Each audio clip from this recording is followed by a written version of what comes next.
Hello, and welcome to this edition of Joint Action.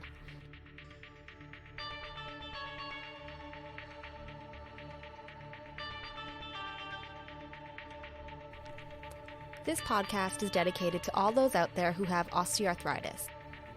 On the show, we unpack the truths and demystify the myths about the disease and its management. If you have joint pain and want to know more about how to manage it from the world's best experts, you've come to the right place. Without further ado, it is time to welcome your host, David Hunter. Hello and welcome to this week's edition of the Joint Action podcast. Today, we're talking about sticks and stones may break my bones, but words may also hurt. Now, many of you who have osteoarthritis have heard lots and lots of different descriptors for this disease, including things like bone on bone, wear and tear, degenerative. All of those terms are incredibly inaccurate and, more importantly, really unhelpful. So today, we're digging into that topic a little bit more, primarily because the way in which people talk about their osteoarthritis can vary a lot and can often be reflected in their attitudes towards health and healthcare. This can provide great insight into what the condition means to patients, but ultimately also how they're able to cope and manage with their symptoms. Using terms like wear and tear or worn out can often discourage people with osteoarthritis to be actively involved in the management of their condition. Today, I'm talking with Dr. Samantha Bunzli, who joins us to talk on this episode of Joint Action and discuss how osteoarthritis communication occurs, particularly between patients and clinicians, but probably as importantly, how that ultimately affects their beliefs, their behaviour, and their management choices. Now, Sam Bunzli is a physiotherapist who received her PhD in 2016 from the School of Physiotherapy and Exercise Science at Curtin University in Western Australia. In her PhD, she developed methodological expertise in qualitative research and content expertise in health beliefs, behaviour, and clinical communication. Sam is currently a postdoctoral researcher at the University of Melbourne, the Department of Surgery at St Vincent's Hospital, leading qualitative research within the NHMRC Centre of Research Excellence in total joint replacement, specifically optimising outcomes, equity, cost effectiveness, and patient selection. Hi, Sam, and welcome to the show. Thanks for having me, David. It's absolutely our pleasure. It's a conversation I've been meaning to have for a long while, and I'm really hoping that the listeners get as much out of it as I'm anticipating doing.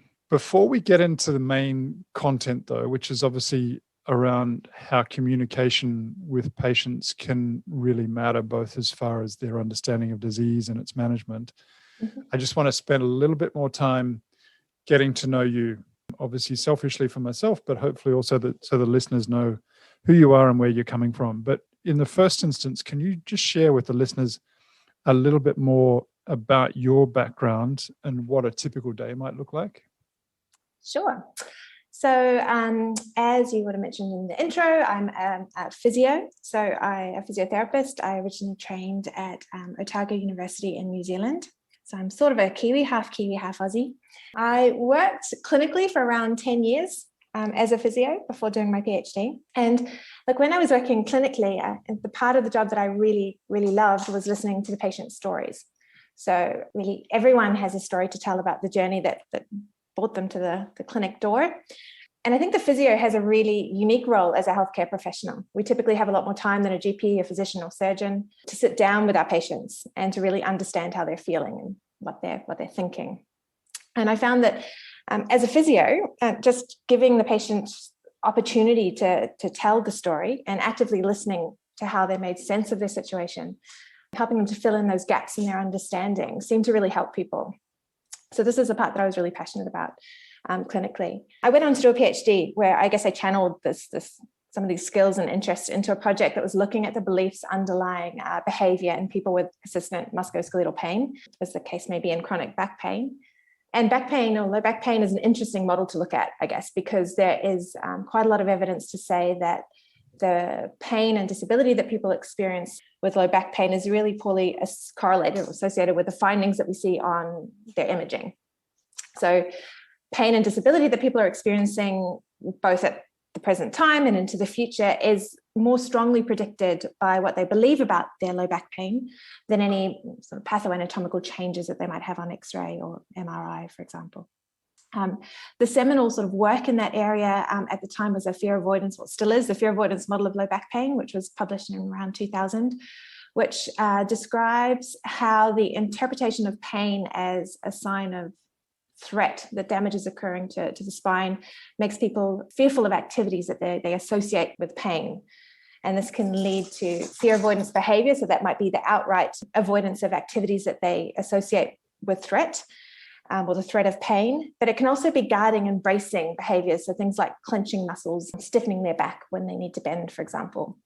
And these behaviors are problematic because when we alter the way we move, this can be a source of nociception or a source of pain itself, but also because people can then become less physically active, which isn't good for our general health. People can start avoiding the things that they really love, which is detrimental to their mental health as well. So in my PhD, I adopted this sort of social perspective of low back pain. I was using qualitative research methods, so interview methods, to find out why people perceived their pain as being threatening. So I was really interested in what people believed about their back pain and where these beliefs came from. And one of the outcomes of that work was a framework to help clinicians assess and sort of target some of the beliefs that were driving unhelpful behaviors in people with back pain and persistent musculoskeletal pain. More broadly as I've applied it later on. And I guess that we'll come back to that, no doubt, later in the discussion. And it's a bit of a long introduction, but I think it gives you some background to tell you a little bit about the lens, I guess, or perspective I bring to the work that I'm currently doing in osteoarthritis. That's really helpful, Sam. And just to expand a little bit more on, I guess, what work are you currently doing in osteoarthritis and what does a typical day look like for you? Sure. So maybe I'll start with a typical day, maybe. I have a bit of an unusual work arrangement, or it used to be seen as unusual pre-COVID, in that I work remotely to my team. So I have a full-time research position as a postdoctoral researcher at the University of Melbourne, but I'm physically based up in Queensland. So if people are overseas, was that 2,000 kilometres away or something, David? Yep.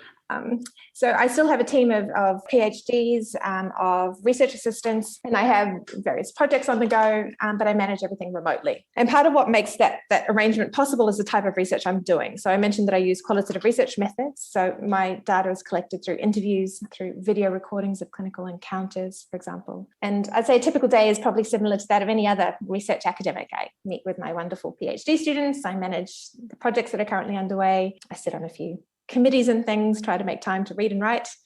But I guess because I'm not working clinically anymore, but I do spend a lot of time talking to patients and clinicians for my research projects. So I still feel like I'm connected to the clinic, even though I'm not working clinically anymore. Brilliant. Now, I know I'm harking back to something that's probably completely tangential to what we're about to talk about today, but were you born in New Zealand? And where did you grow up? Oh no, I was born in Hong Kong actually, and I grew up in Hong Kong and Malaysia before moving to New Zealand. I did all my high school and university in New Zealand, but my parents are Aussies, so I was a sort of displaced Aussie, I guess, or child of the world, I don't know. But I've lived in lots of different places, moved around lots, so I have called Australia home for the last 12 years. But you had an itinerant youth, which presumably led to a diverse range of interests, is that right? I think so, yes. Yeah. I think some of the skills that I probably bring to my research as far as, I guess, being open-minded or being quite able to talk to a range of different people and all those sort of things, I think that I probably got from growing up in lots of different places and having those different experiences. Again, completely tangential, but I'm originally a Kiwi as well, so we have that a little bit in common. But I digress. I didn't know that. It's all good. Now, outside of your day job in Brisbane, what is it that you like to do? I love bushwalking. I would say I have a very unusual skill of being a very talented koala spotter. So I go for walks in the forest near our house, and it's I always manage to spot a koala or two. Maybe I'm too busy looking up all the time with my head in the clouds, but that's something I love to do. And whenever possible, we've got a little camper van, I think I've mentioned to you before, David, and I love to spend time going out bush with my husband, and we've got a couple of kids. So that's where I ideally would be, sitting in my little camper van in the bush. Wonderful. What's the most enjoyable destination you've been to in the camper van? Up here in Queensland, my favourite spot is Stanthorpe and Gurroween National Park, which is a beautiful national park in the Granite Belt, about 3 hours out of Brisbane. It's the coldest point in Queensland, which seems a bit strange for somebody in Queensland that would like to go to the coldest spot rather than the beaches, but it is just beautiful. Vineyards, fruit vines, just beautiful. Spectacular. Now, if you had to describe yourself in 5 words, what would they be? My first word would be, I guess, more of an aspirational trait, maybe more than anything else, but I really do strive. At the moment, I'm on a bit of a kindness mission. I think when we're time poor, I really feel that kindness gets pushed to the side. As an academic, I think peer review is a really good example of this. When we scribble quick review on a manuscript, and we don't necessarily mean to come across as abrupt or unkind, but sometimes it's perceived this way. And I think sometimes a few extra seconds to soften our tone and come across more encouraging can really go a long way. Emailing's the same. And from my observations of clinical encounters, I think the same can be said for really time for health clinicians sometimes interacting with patients. And sometimes in our busy lives more broadly, I think we forget kindness. So I like to think of myself as kind, but maybe it's always aspiring to be more kind, I guess. Oh, well, I hope I can take a leaf out of your book, because I think you do it tremendously well. Very kind. What would my second trait is probably I think I'm a good listener, and I must say I'm much more comfortable being in your seat than mine, David. I'd feel much more comfortable doing the interviewing and listening rather than doing the talking. I guess I mentioned I'm also, I think of myself as open-minded to the perspectives of the others. I really find it an interesting cognitive exercise almost, or challenge, to flip thinking around and see things from a different perspective. And I think those last traits make me quite well suited to the sort of research that I do, the qualitative work that I do. My fourth word is ambitious. I think I'm ambitious in the sort of projects and the research that I do. I'm ambitious for my research career. I'm ambitious in life more broadly, I would say. And my fifth one is maybe a bit more negative, and it's maybe just a reflection of where I am speaking with you at this point in time this morning, is that I'm a terrible technophobe. I really don't like technology. And last night I had a big IT fail, and it's been making me feel a bit stressed. So technophobe would be my fifth word. Oh, well, the middle 3 qualities at least are fantastic qualities to have from a research perspective. And I'm sure the last one is something that I share, and I'm sure many other people who do research don't necessarily have a great affinity with technology. But I think whether we like it or not, it's something that is pretty essential. We don't have much choice, no. All right. Now, Sam, as you being the guru and I'm being the one who's interviewing you about a topic which is so important to our listeners, I think we might try and get into the main content, and I guess just try to create a little background knowledge as to what communication patterns there are and what problems we have, or rather you have, perceived from the work that you've done. Now, the way people speak about their health is important in shaping and reflecting their experiences and attitudes to health, illness, and healthcare. But what are some of the common things that you found in the research that you've done that patients say when they speak about their osteoarthritis? Well, maybe I'll start by talking about one of the first studies I did as a postdoc, where we investigated the pathways to joint replacement surgery through interviews with people on the waiting list for joint replacement. So we were interested in their stories to how they got onto that waiting list. Now, the people in our sample that we spoke to reported a really low uptake of non-surgical care for their osteoarthritis. So often they got right through to the waiting list for surgery without having properly or sometimes at all engaged in any non-surgical care. So a lot of them had never tried an exercise intervention, had never visited a physiotherapist, had never engaged in any weight loss intervention. So they were the typical things that we were looking at in that study. And that really supports other findings from studies and other Australian groups have done, where they've seen that the most common GP referral for someone with osteoarthritis is to an orthopedic surgeon rather than to an allied health professional. But what our study added to our understanding, I guess, was that the treatment choices amongst the sample of people we spoke to seemed to be driven, at least in part, by the misconceptions around osteoarthritis. So we documented, I guess, 5 common myths or misconceptions amongst the sample. And they were that pain is a sign that damage is occurring to the joint, that osteoarthritis is always caused by wear and tear, that loading a worn out joint is dangerous for the joint surfaces, that physio and exercise can't replace worn out cartilage, so there's no point in doing it, and that a joint replacement is the only way to fix osteoarthritis and to cure pain. So I guess to put this in sort of a narrative, I guess, because people believed that they had bone-on-bone changes in their joint. So they believed they had no more cartilage in their joint, and that this was because of wear and tear over the years of loading that joint. They avoided the activities that they felt would increase the loading and cause further damage to that joint. And really, we can think of this as a very logical response. If you believe that you will damage a joint by loading it, it's a logical thing to do to avoid loading it. So among the people we talked to, there also seemed to be a rather, I was surprised, at the uptake of non-evidence-based interventions. Things like some dietary supplements. People had heard that certain things that they could add to their diet could help restore joint cartilage. So again, this seemed like a logical option based on their understanding of their symptoms. How can I rebuild my cartilage? And people ultimately felt that a joint replacement was really the only solution to fix osteoarthritis and cure their pain. So as soon as they had heard the words wear and tear or bone on bone, they perceived that a joint replacement was going to be inevitable. And these sort of misconceptions appeared to have a really devastating consequence for some people. So one lady we talked to, she didn't realize she had knee osteoarthritis until went to see her GP and was referred to a scan for a different reason and was told that sort of incidental findings that she had wear and tear consistent with osteoarthritis in her knee. She told us that she'd watched family members suffer with osteoarthritis and was really afraid of going down the same route. So she made really quite substantial changes in her life. She cut down exercising. She avoided things like squatting and taking the stairs, things that she thought, activities she thought that would increase loading through that knee. When she went back to her GP a few years later for a follow-up scan, her knee was, in her words, now bone on bone. So there had been a progressive degeneration in that cartilage in her knee over time. And she felt that a knee replacement at that point was going to be inevitable. But she was told that she was too young for a joint replacement. And so she just waited it out for the next few years, essentially. She stopped doing the things she loved. She was getting depressed. She was stressed about her financial situation. She wasn't sleeping well. And sort of this went on for years until she finally felt that she was old enough and she asked for a referral to the orthopedic surgeon. And she was desperate to get that joint replaced as soon as possible so she could get back to doing those things she loved. So her life had really been on hold while she was waiting for this cure.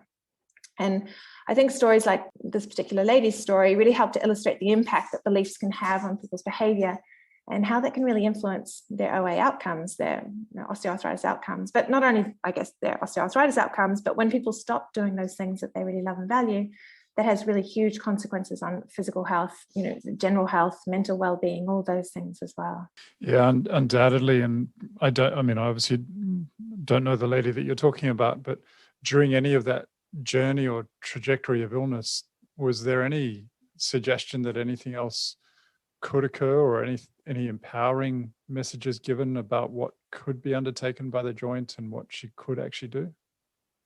Well, in the case of this particular lady, no, and that was a really an aspect of these patients' stories that really seemed to be missing a lot of the time, David, which was really quite shocking to hear that people could have got so far in that journey and really not had received those messages. Yeah. Now, in some of the work that you've done, Sam, you've used the term impairment discourse. Can you just relay a little bit to us as to what that actually means? Well, I guess when we came up with the impairment discourse, what we were really looking at, I guess, sort of backtracking a little bit, is trying to find out, well, where do some of these beliefs and misconceptions come from? So we know that from health belief theories that have been well established in the literature, that what we believe about our health, what we believe about illness, really predates the onset of a symptom of illness. So when someone first experiences a symptom of knee pain, for example, they're immediately going to draw on a set of beliefs to make sense of that symptom. So beliefs about what the pain is, what caused it, what the consequences of that symptom are, how long it's going to last, and what they should do about it. And those beliefs are really formed by our previous experiences of our health, by observing others maybe with the same condition, or what we've heard or been told about that symptom, the condition from the media, for example, and society more broadly. And evidence tells us that health professionals play a really large role as well in the formation and the perpetuation of some of these unhelpful beliefs too. And what we've seen is that while some health professionals do explicitly endorse unhelpful beliefs, so things like, you should be avoiding exercise, you need to rest a painful joint. So we do know that some health professionals still do explicitly endorse those beliefs. We also see that health professionals can implicitly endorse these unhelpful beliefs. And this can be done through the language that they use to talk about osteoarthritis. We have been recently interested in looking more at this language. How do health professionals talk about osteoarthritis? So we recently published a systematic review looking at all of the qualitative studies that have been conducted with people both experiencing the osteoarthritis and their clinicians. So this was around 60 studies that had involved interviews with patients or clinicians. And we extracted all of the participant quotes from these studies so that we could analyze the language that people were using. We were looking to see if we could sort of identify discourses or ways of talking about osteoarthritis and consider how these ways of talking might influence people's behavior.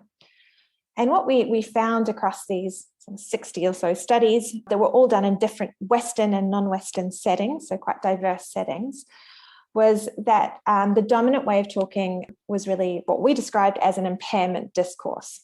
Overwhelming majority was this impairment discourse.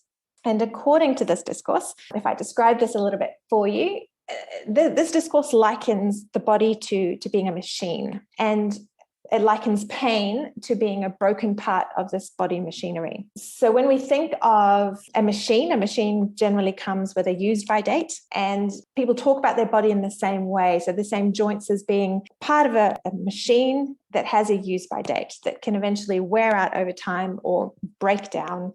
And after this point, it's not going to be safe to use anymore. And there's a real sense among people who use this discourse that while some people are going to use their joints, more than others over a lifetime, there's a sense of inevitability that one day there's going to be a use-by date to this joint, to this machine part, this body part. It is going to wear down. It is going to break down at some point. So people who use an impairment discourse tend to describe healthy knees as a well-oiled machine part that glides smoothly over joints that glides smoothly over each other, and tend to describe osteoarthritis as worn-out cartilage that causes joint surfaces to sort of grind and catch during movement. So they commonly speak about bone rubbing on bone and often use car analogies to explain the situation. So things like patients might say, my knee is like an unoiled engine that's seized up, or the cartilage is worn out like used brake pads in a car. But of course, you wouldn't drive with a car with worn out brake pads. That would be brake pads. That would be irresponsible. It would be unsafe. And the same sort of thing, we think of our worn out joints in the same sort of way. So it's irresponsible or unsafe to use these worn out parts. But the other part with the car analogy is that if we think of car parts are inert, so the same thing, bones can't regenerate. There's little that people can do themselves to repair this damaged joint surfaces. So other than to avoid activity, I guess, that people perceive is going to make that damage worse. So really, according to this discourse, the only real solution is to seek out a mechanic who's going to fix that broken machine, who can repair those bones and then resolve the pain. So people typically say things like, the nuts and bolts of it, if something's worn out, you have to pull it out and put the new part in. David, more recently, we've been doing a study looking at analysing video recordings of the clinical consultation with people experiencing knee osteoarthritis who are seeking a joint replacement. And we see that both patients and clinicians overwhelmingly use this impairment discourse. And we think that by using these analogies of the body as a machine, of the car and the brake pads, that clinicians are really implicitly confirming these misconceptions about osteoarthritis, that pain is a sign of damage, that weight bearing should be avoided, that there's a use-by date to your joints and a joint replacement is inevitable. And what happens then, if the clinician then tries to refer a patient to non-surgical care, that doesn't really make any sense to the patient. And without an explanation for how that's going to help their situation, many are just going to return home and wait it out until they're old enough or worn out enough to warrant a joint replacement. And I guess the problem is that this impairment way of thinking really goes back a really long time. It goes right back to, has that idea of the body as a machine has its roots in the Cartesian concept of dualism, that the mind is separate from the body. We grow up thinking that pain is a sign of damage. So most people have no other frame to draw on when it comes to thinking about osteoarthritis. That we don't have any alternative way of communicating or thinking about our body in pain. That's a fantastic explanation, Sam. And you used a word overwhelmingly there in the middle to describe how common or pervasive this is. And could you give me a rough sense of what you mean by overwhelmingly? I said it and then I thought, I shouldn't say that, David, because really, a qualitative research, the sort of research that I do is not generalizable. So we look at small samples in my research. We try to get an interesting cross-section of people, to try to get diverse clinicians and patients in our samples to really try to understand what is the spectrum, I guess, of behaviors that are out there. But really, it's not representative. So I shouldn't say overwhelming, but certainly from something like our systematic review that we did is interesting, because we see that by far in that sense, the overwhelming majority of quotes that were included in our study that were really from quite diverse settings. The dominant discourse was by far this impairment discourse. So in that sense, we can get a sense of the spread of this. Yeah. No, I mean, I'm definitely not disagreeing with you. I mean, when I hear my clinical colleagues talk about osteoarthritis and I read x-ray reports and I listen to patients tell me about how other clinicians describe their illness, and the pervasive terms that are used usually are the terms degenerative, wear and tear, bone on bone, and so I'm not disagreeing with you. I do think it's pervasive, and as you're alluding to, that obviously has massive consequences with regards the beliefs that become ingrained in the person that hears that message, and their understanding of what types of treatments may or may not be helpful according to that particular belief pattern.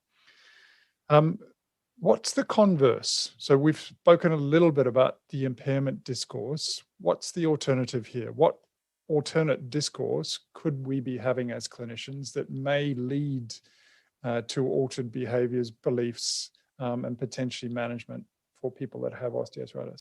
That's a great question. And again, not everybody uses an impairment discourse. I think that's important to highlight here as well. So our research has shown that while that impairment discourse is the dominant one, we've also observed a less dominant alternative way of talking, and that is what we have called a participatory discourse. So a participatory discourse focuses on what people can do to enable them to participate in valued life activities, despite any pathoanatomical changes to their body structures. So again, as a bit of an explanation, people who use a participatory discourse tend to describe healthy joints as those which enable their body to remain active. So joints can show signs of osteoarthritis, for example, but they can still be healthy if they are perceived to be healthy, if they're enabling their body to be active.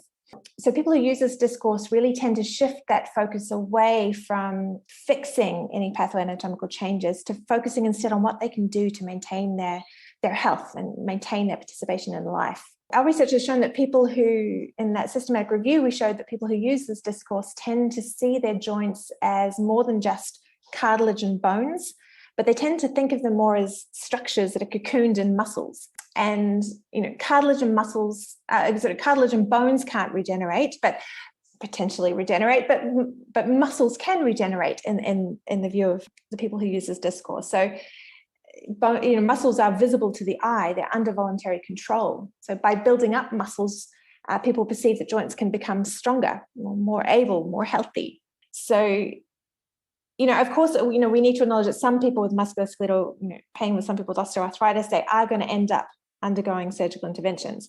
But I think even when surgery is indicated, using a more of a participatory discourse can really complement our management as clinicians. We can provide guidance for recovery, for rehabilitation. It's really just that focus on what people can rather than can't do. And when we think about clinical practice guidelines, this discourse appears to be much more consistent with what those guidelines would be saying. So it's encouraging people with osteoarthritis to continue engaging in physical activity. It's consistent with what we call the ICF, so the International Classification of Functioning and Disability in Health, which defines participation, so involvement in a life situation, as being that ultimate health outcome. So participation is the objective of our treatment rather than fixing or getting rid of any disease. Now, Sam, that's obviously a wonderful alternative to the previous impairment discourse that you spoke about. You mentioned that it's much less frequent in the systematic review that you've done. Do you see ways that we could improve the proportion of discourses that are participatory as opposed to focused on impairment? And how might we go about doing that? So I think there's a real opportunity here for clinicians to shift the discourse away from that impairment towards a participatory discourse. So what might this look like? I guess if we take the typical sort of, this is very blunt and usually framed differently, but say we've got a clinician with a patient saying, your pain is due to damaged joint structures. To cure your pain, we need to fix these structures. That might be the message that the patient is hearing in an impairment discourse. But if we shift that towards a more participatory discourse, we could be framing this as, for example, because joint changes are common among pain-free people as well, other factors are important and they're also important in explaining your joint pain. So many of these factors are influenced by the things that you have control over, things like strength, body weight, sleep, mood. And let's make a plan to help you address these things. Rather than the imaging is bone on bone, the lining of joints is worn out, you need to limit that weight bearing, that loaded exercise through the knee. We could be giving the message that graduated weight bearing exercise is safe for people with osteoarthritis. Exercise is important for the health of your joint. By building up your confidence to move, by becoming strong and active, we can really improve your pain. And in many cases, this can reduce the need for surgery itself. I think that, saying these things to someone and then sending them off, to exercise more is unlikely to be enough for most people. I suggest that most people would need to be coached through this process. People need to learn how to exercise with pain control, how to build capacity to exercise up over time. There are lots of people that are fearful to move. And this is where working really closely with, alongside a physiotherapist can be really helpful, I think, to help in that aspect. So you've given us some wonderful examples as to alternate styles of communication that hopefully people pick up and improve on longer term. But I'm just wondering systematically, and I guess particularly from the viewpoint of future health service system delivery, how do we go about improving that in a more grand scale? And is that based on focusing on the incoming generations of health professionals and focusing on graduate and undergraduate communication? Is it targeted towards professionals who are out there and have been out there for years and practicing potentially impairment discourses for decades? How do we best go about altering that? And, for people, I guess, who are particularly interested in this space, are there resources that they can go to that will help them to develop those skills or particular styles of communication? Absolutely. Look, I think we all need to be taking responsibility to make this shift. I think that this current way of talking and thinking about osteoarthritis, this discourse, is really harming some people. Some people are out there, and this in itself is really causing a lot of distress, and certainly not helping them in any case. And I don't think this is good enough. We need to change the way that we speak. And certainly, I think that we all need to change, but a logical thing is to try to get, trainees, get undergraduates, get in early and change this discourse during those formative years of training to be a health professional. But I see a real problem here too, being just the wider discourse. It's not just what we're taught in our undergraduate degrees and the ongoing training that we do. It's also society more broadly. So I think we need to change this discourse on a societal scale. As I said, we grow up with this discourse as our default way of thinking. So I think that we really need to do a lot more to educate the public too, so that this is driven from the patients too. The patients can expect more. We don't need to, I think as a health professional, meeting those expectations of the patient and trying to speak the same language as the patient, sometimes we might know what we want to say, but we don't have the skills to be able to change that discourse. So we just flip into that default thinking and start speaking along, trying to speak the same language, if you will. But that's where we get into the cycle of just perpetuating these unhelpful beliefs. So I guess that knowledge for a clinician is one thing, but the second thing is having the skills to be able to change that discourse. And there are a couple of great resources out there, David. One of them from the Curtin team over in WA, led by Peter O'Sullivan, and also JP Kenyera has contributed to this space. They've got a great resource out in low back pain. I think it's a link, www.lowbackpaincommunication.com. And that's a great interactive video which models unhelpful and helpful ways of talking with patients. So that can be really helpful from both the clinician perspective, but also for patients to have a look at what they can expect good communication to look like with a health professional. So that has been done, as I said, in low back pain, but there are also similar resources coming out in the knee and hip osteoarthritis as well, which people can keep an eye out for as well. Brilliant. No, so we'll include a link to that URL that you mentioned, Sam, in the show notes, so that hopefully people can dig a little bit further into that. Anything further on communication styles, discourses that I haven't spoken about that you think would be worthy of further elaboration? Sort of going back to, where I see this placed in the greater, I guess, context of what we know about what you've spoken about, on this podcast as well, David, that I think that we often forget about this sort of more social perspective of osteoarthritis.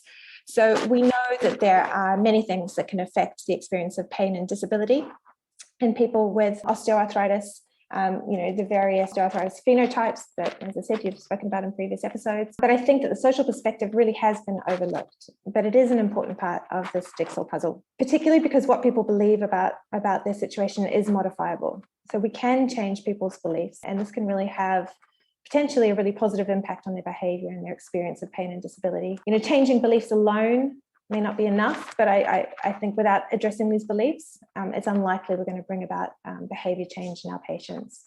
So I think we need to give a lot more attention and focus to this more, social perspective of pain and disability. And we do really need to be taking more responsibility to change our communication as healthcare professionals. Completely agree, Sam. I mean, without that, obviously, as you mentioned, this has a lot of downstream consequences, whether that be in terms of the person's participation and engagement in various activities, but obviously potentially as a consequence of that, ongoing psychological issues that may ensue as well. Now, Sam, what I might do, if that's okay with you, is just amuse you with a few rapid questions and just get your rapid responses to these. So, favorite movie? I can't think of one off the top of my head, David, but my husband is a French speaker. He's from the French part of Switzerland, and we watch a lot of French movies. And I'd say my favorite genre, maybe if I can give you a genre rather than a particular movie, I love very slow-moving French movies, often with long single shot in a single setting that has some sort of funny commentary and social observations. That's my favorite sort of film. Okay, fantastic. Favorite book? Margaret Atwood's The Handmaid's Tale. Lovely. Dog or cat person? Sounds like you've got a dog in the background. I do. I'm sorry. I hope you haven't heard him too much. No, I haven't heard him at all. Don't worry about it.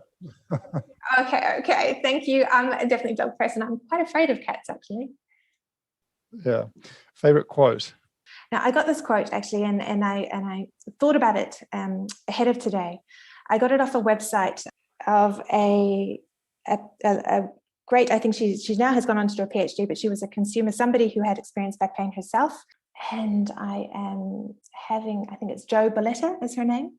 And I got this quote off her website, and it's by someone called Barry Wade. I'm going to read it out to you. It's called Truth.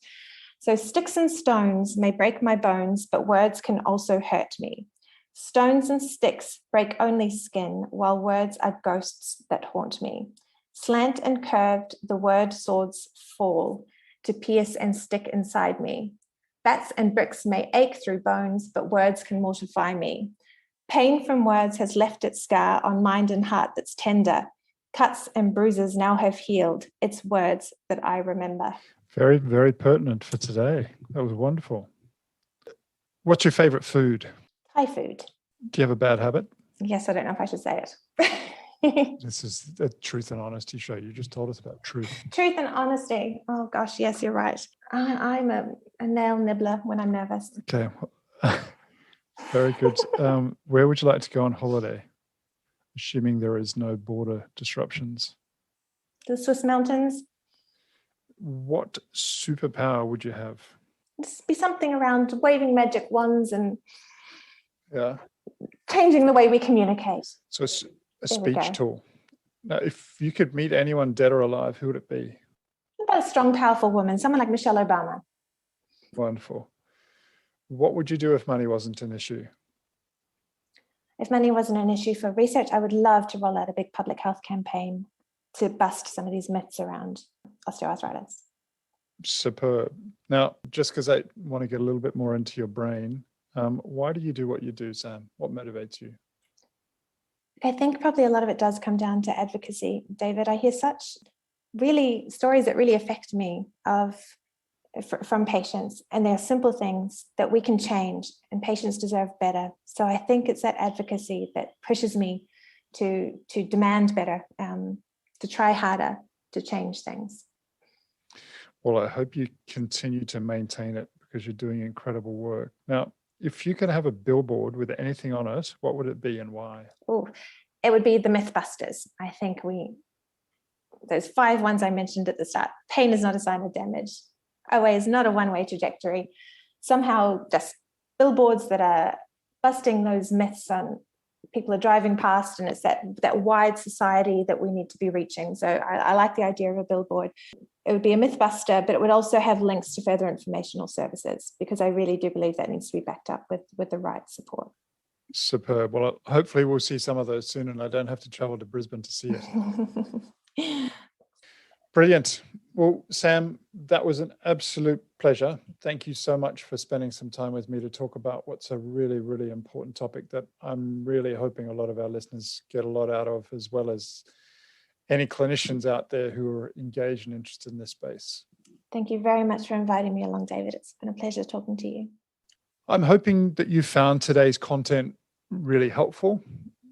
I'm also hoping that many of you found the content somewhat irrelevant to the types of communication that you may have been exposed to. But I'm not going to be at all surprised if many of you say that the terms bone on bone, wear and tear, worn out, degenerative have been used quite a lot in the communication patterns that you've had with healthcare professionals.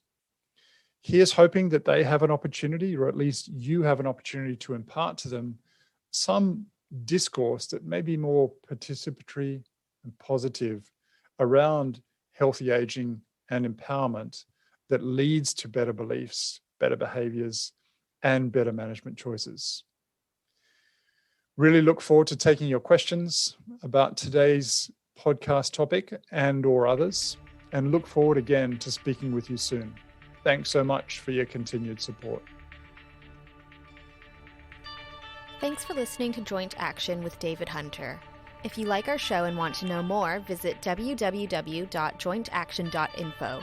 If you have any questions, you can email us at hello@jointaction.info and follow us on Twitter @jointactionorg. This podcast was hosted by David Hunter, edited by Vicky Duong, music produced by Jordan Hunter. The information posted on this podcast is not intended to diagnose, treat, cure, or prevent disease. Anyone seeking medical advice should consult a health professional.